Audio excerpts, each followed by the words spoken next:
If it wasn't obvious by my last video, which, damn, you guys really liked, I'm a big fan of crossovers, and while fighting games are often a great source of some of that goodness, the crossover that is possibly most near and dear to me is Kingdom Hearts.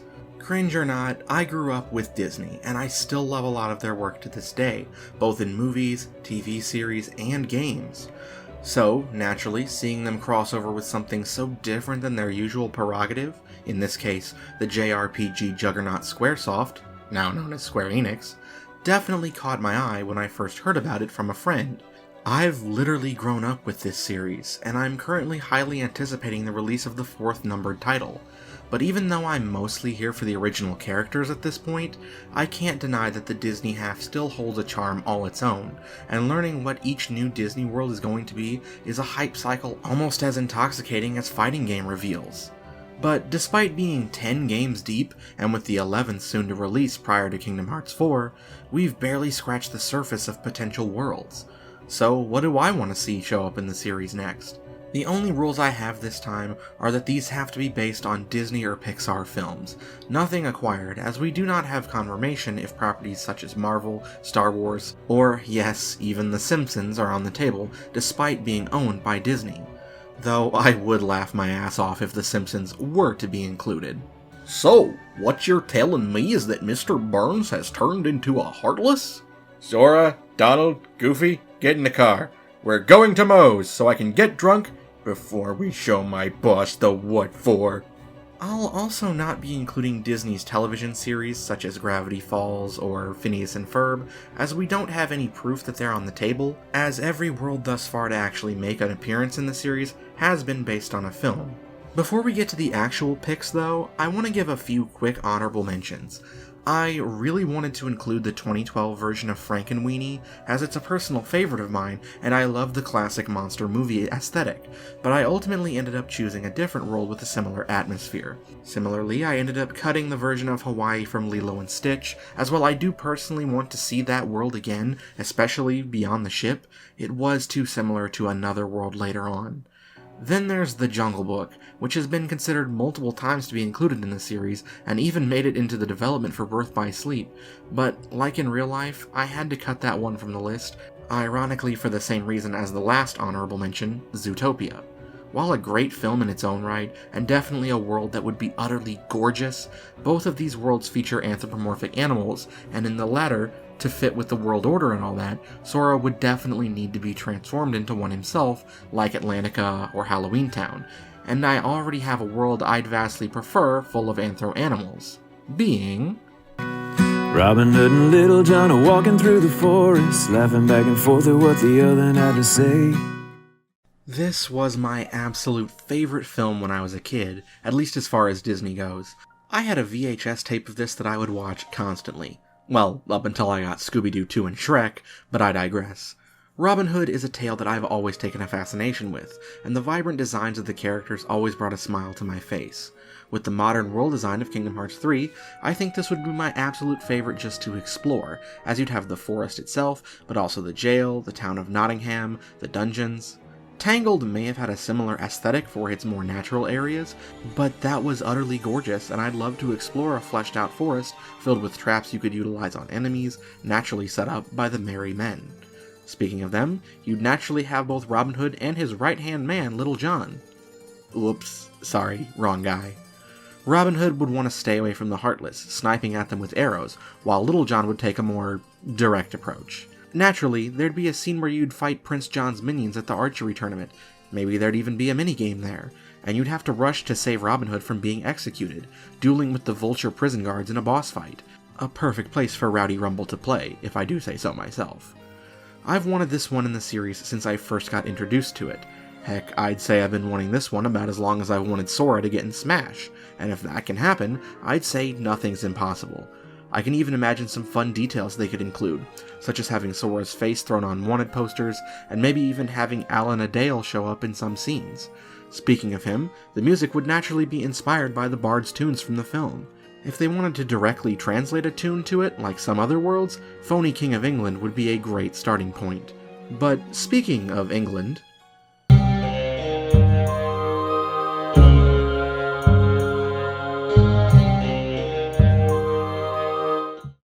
our only experience with the foggy capital of the UK is through a single room in Kingdom Hearts, which was the site of a frustrating but unique boss fight. Absolute fucking bullshit.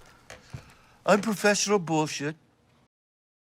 And though it wouldn't quite be the same as wandering the streets yourself, shrinking Sora and company down to the size of a mouse isn't exactly a new concept for the series.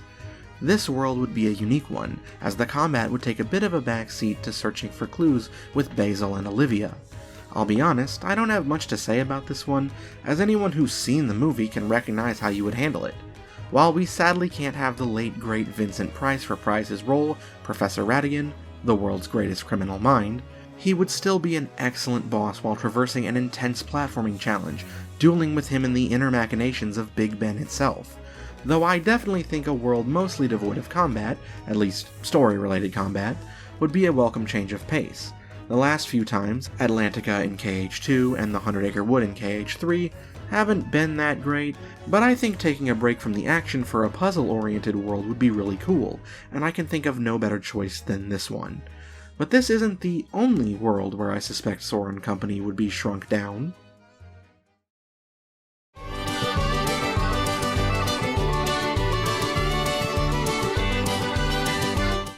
I can't pretend that I grew up on Disney princesses. I was raised in a rather traditional house, and those were girl movies.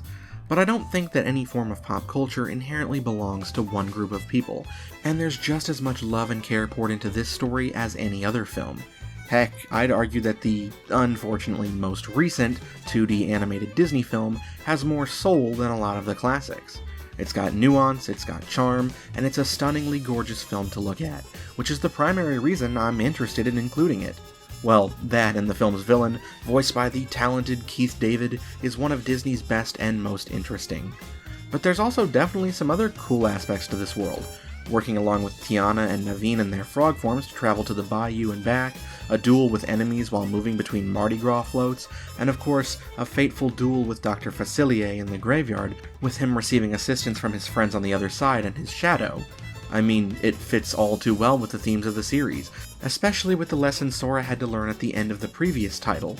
If you abuse power beyond your understanding, there's going to be a terrible price. And though Sora himself may think it was worth it, he may not feel the same after his friends finally find him through strenuous effort. Or, Sora may even be tempted with the chance to reunite with his friends, at the cost of suffering for Tiana and Naveen. But as he rejects this deal and puts the Doctor down for good, watching him being dragged away by his friends, good lord, I'm already getting chills thinking about that incredible scene. But anyway, speaking of the consequences of Sora's actions,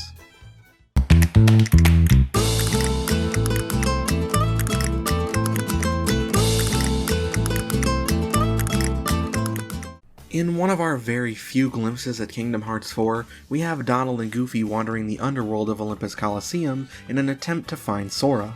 By that logic, it only stands to reason they think he's dead, and if he's not there, he could be in a very different haven for the dead.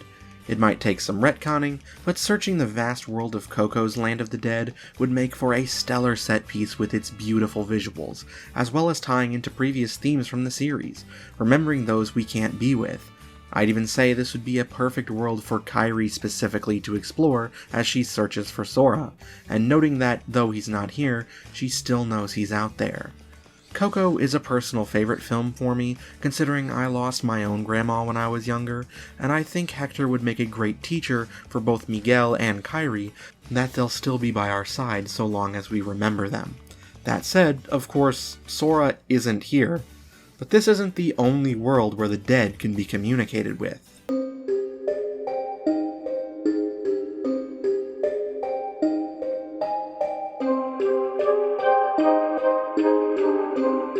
I've never been to any of Disney's theme parks, unfortunately, as it's never been in my nor my family's budget, but I do think that a world based on one of the theme park's attractions would be an inclusion to get hardcore Disney fans interested.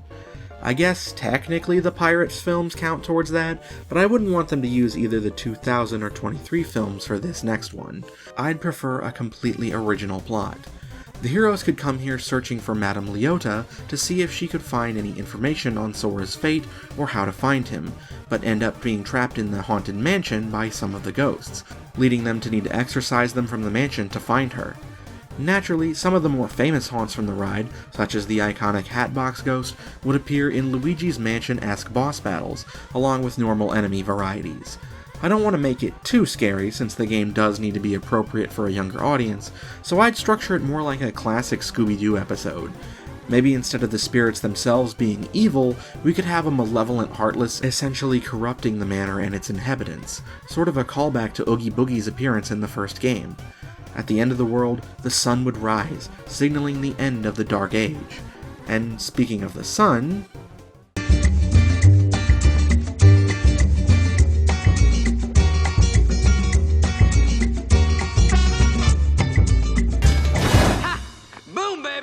We haven't really done a lush jungle world in a while, and though the Jungle Book is the most obvious choice, I've already explained my take on that versus including Robin Hood, so I think our next best option would take place in an equally groovy place, Kuzco's Empire. I'll be honest, I don't really have any specific reason for furthering the plot or theming of the games, I just really want to be able to interact with Yzma and Krunk because they're some of Disney's most entertaining villains. And this world would definitely have a unique aesthetic and variety of interesting locales. The city, the countryside where Pacha lives, not to mention the jungle itself with all its terrifying creatures, an idea that I felt never got explored properly with Deep Jungle. There could be a minigame where you ride the roller coaster to Yzma's lair, and during the boss fight with her, she could throw potions that turn you into animals or debuff you. Then she could... while Krunk would periodically dip into the fight, occasionally carrying his delightful spinach puffs, which you could attack him to steal for yourself to heal. Look, I said it in my last video, and I'll say it here, I will take any excuse possible to put Patrick Warburton's voice in anything. Regardless, I like it when worlds take place in different parts of history or time, which is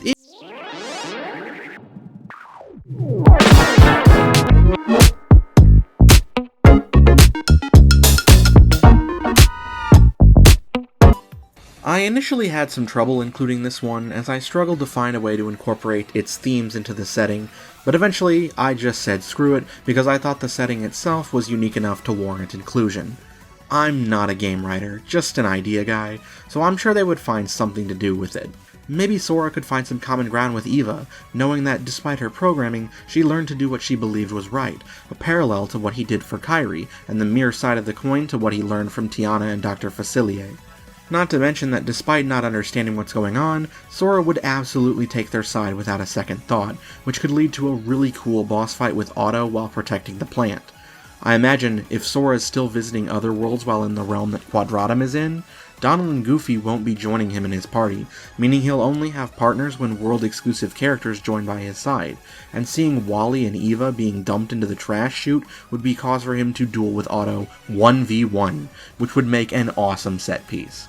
Either way, a massive ship floating around through the endless depths of space would be very cool to explore again, and a great contrast to...